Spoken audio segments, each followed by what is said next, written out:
좋은 날입니다. 오늘도 말씀 안에 승리하는 하루 되시기를 기도하겠습니다. 오늘 생명의 산 본문은 잠언 21장 1절부터 14절입니다.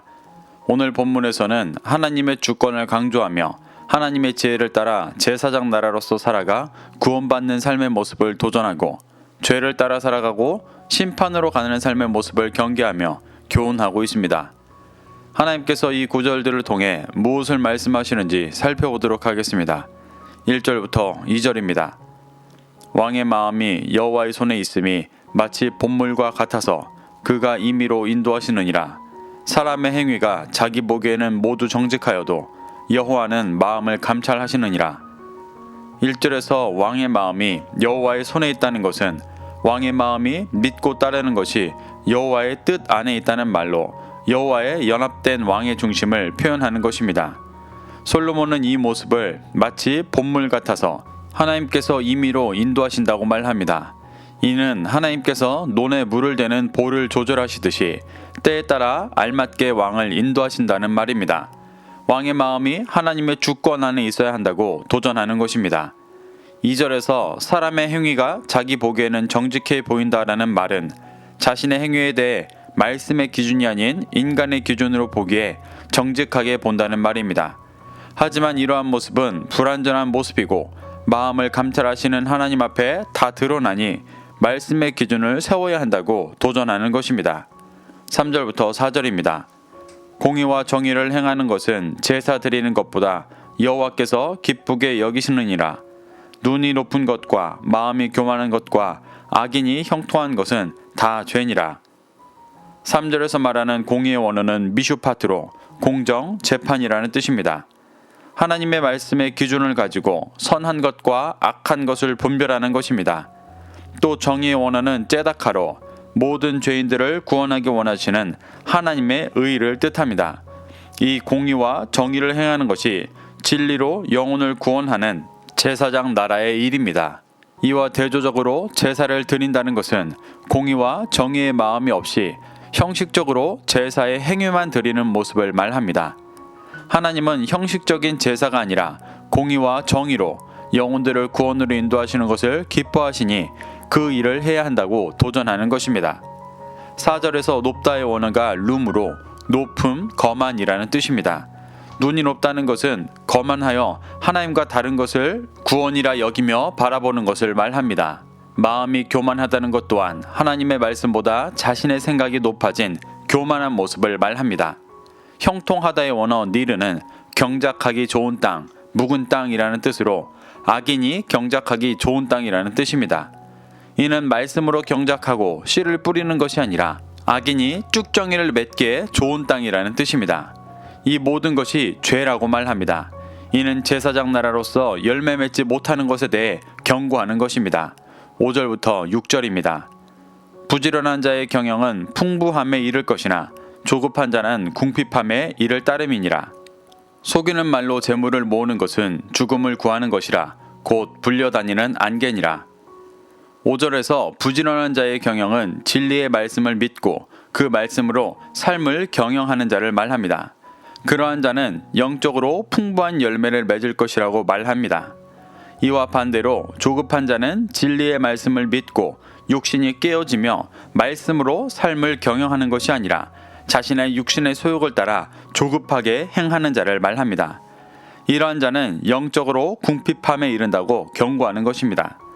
6절에서 속이는 말은 진리의 말씀이 아니라 육신의 소욕을 채워줄 거짓 진리를 전하는 것입니다. 이렇게 거짓된 진리로 헛된 재물을 모으는 것은 죽음을 찾고 구하는 것이라고 경고하고 있습니다. 솔로몬은 이러한 모습을 불려다니는 안개라고 표현하는데 이 부분을 직역하면 흩어지는 안개라는 뜻으로 거짓으로 모은 많은 재물들이 다 헛되고 무익한 것이라고 말하는 것입니다. 타락한 종교 지도자들이 주로 하는 모습이 속이는 말로 재물을 모으는 것이었기 때문에 솔로몬은 경고하고 있는 것입니다. 7절부터 8절입니다. 악인의 강포는 자기를 소멸하나니 이는 정의를 행하기 싫어함이니라. 죄를 크게 범한 자의 길은 심히 구부러지고 깨끗한 자의 길은 고드니라. 7절에서 강포는 폭력, 파괴라는 뜻입니다. 악인이 진리의 말씀이 인도하는 길을 가지 않고 자신의 유익을 위해 폭력과 파괴를 일삼는 것은 자기를 소멸하는 일이라고 말하고 있습니다. 악인은 진리가 없기 때문에 정의를 행하기 싫어하고 자기 스스로가 소멸하는 길로 갈 수밖에 없다고 말하는 것입니다. 8절에서 길이 심히 구부러진다는 것은 진리를 알지 못해 구원의 길로 바로 가지 못하고 사단에게 미혹되어 이리저리 헤매는 모습을 표현하는 것입니다. 진리의 말씀을 따르지 않고 죄를 크게 범한 자는 사단에게 미혹되어 헤맬 수밖에 없지만 말씀을 따라 순결한 삶을 살아가는 자들은 구원의 길로 바로 갈 수 있다고 말하는 것입니다. 9절부터 10절입니다. 다투는 여인과 함께 큰 집에서 사는 것보다 움막에서 사는 것이 나으니라. 악인의 마음은 남의 재앙을 원하나니 그 이웃도 그 앞에서 은혜를 입지 못하느니라. 잠언에서 여인은 주로 미혹하는 음녀, 죄를 따라가는 자를 말합니다. 그래서 9절에서 말하는 다투는 여인이라는 것은 육신의 소욕을 따라 살아가며 자신의 유익을 위해 다투는 자로 진리를 쫓아 영혼을 구원해야 하는 제사장 나라와 대조되는 자입니다.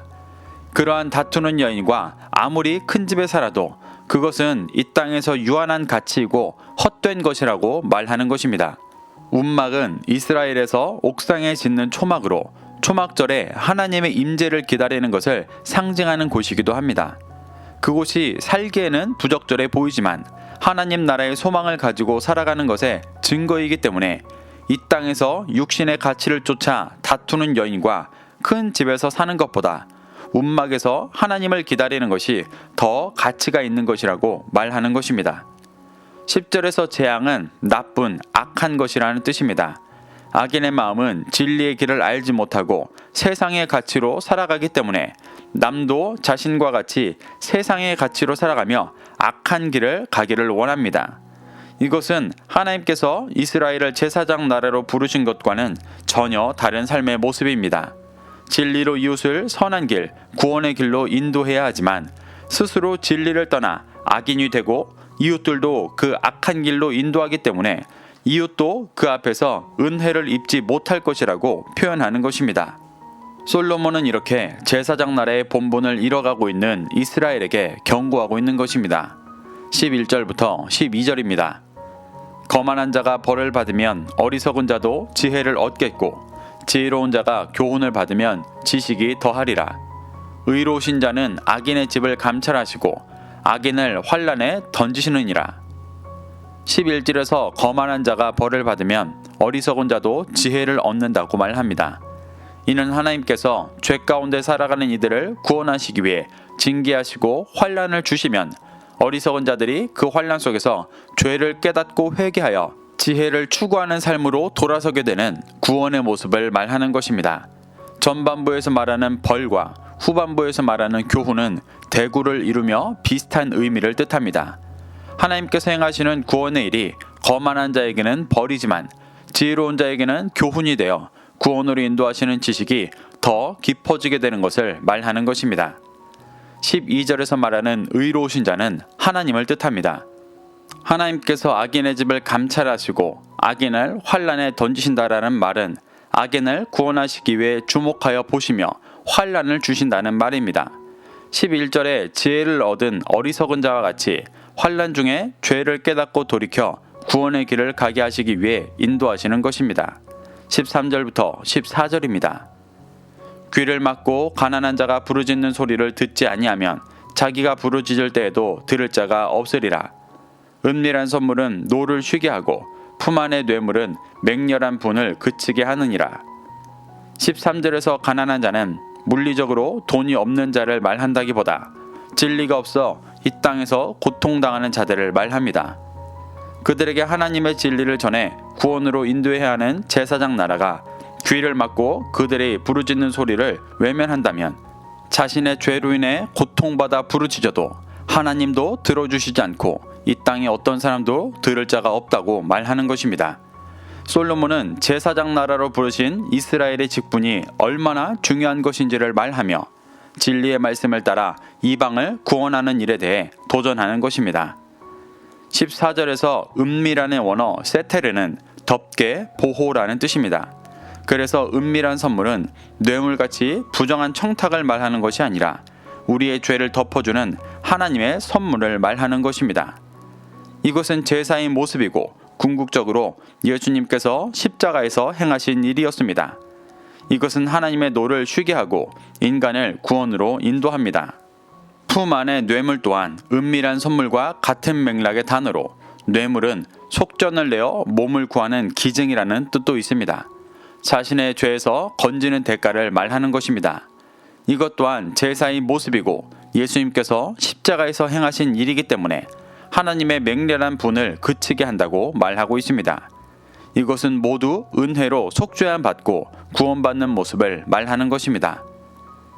솔로몬은 이렇게 하나님의 주권을 강조하며 하나님의 지혜를 따라 살아가 제사장 나라로서 구원받는 삶의 모습을 도전하고 죄를 따라 살아가고 심판으로 가는 삶의 모습을 경계하며 교훈하고 있습니다.